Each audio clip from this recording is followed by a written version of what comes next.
crec que és el primer, en el seu primer llibre important, que és Bestiario, que és el llibre de contes l'any 51, és el primer que escriu... Els personatges, diguem, parlen com realment la gent parlava. I això era una cosa que fins aleshores pensem en el que era la tradició de literatura castellana. Una cosa encarcarada, que te mueres, com diuen, i ell és el primer que li dona aquest toc de simpatia, de frescura, de cortazaria 100%.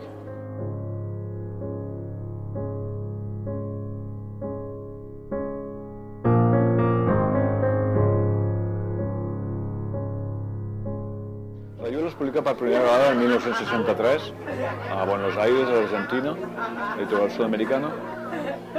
i l'expectativa no és que sigui el que després ha acabat sent la novel·la, que és una cosa que entra realment, com diu ell, com una bomba atòmica a l'escenari de la literatura latinoamericana. Ell tenia sospites de que seria una novel·la molt trencadora, evidentment ho és ja només pel muntatge, per la presentació,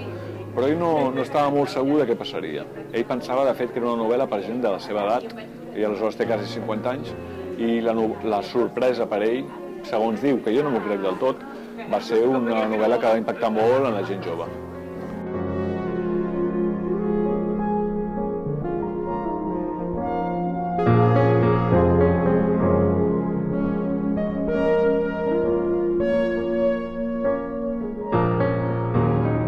Evidentment, els darrers anys de la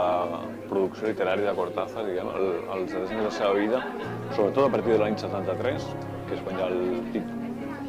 el cop d'estat a Xile, de Pinochet, 11 de setembre de 73, la literatura de Cortázar canvia d'una manera radical. Ell segueix escrivint, però sobretot es volca en un compromís polític que li fa fer unes obres literàriament, jo crec, no menys valuoses, però molt diferents, menys a favor de la imaginació com a favor de copsar, en la mesura del possible, la realitat, etc. Veuran una col·lecció que és realment única, perquè veuran coses tan pintoresques com totes les primeres edicions de Julio Cortázar, que és molt difícil de veure al món, o veuran coses tan rares com la seva darrera màquina d'escriure, una pipa en la que ell va fumar,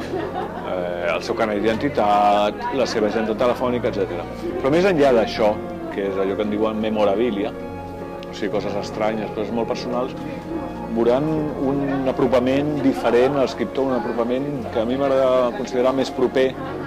més d'estar per casa,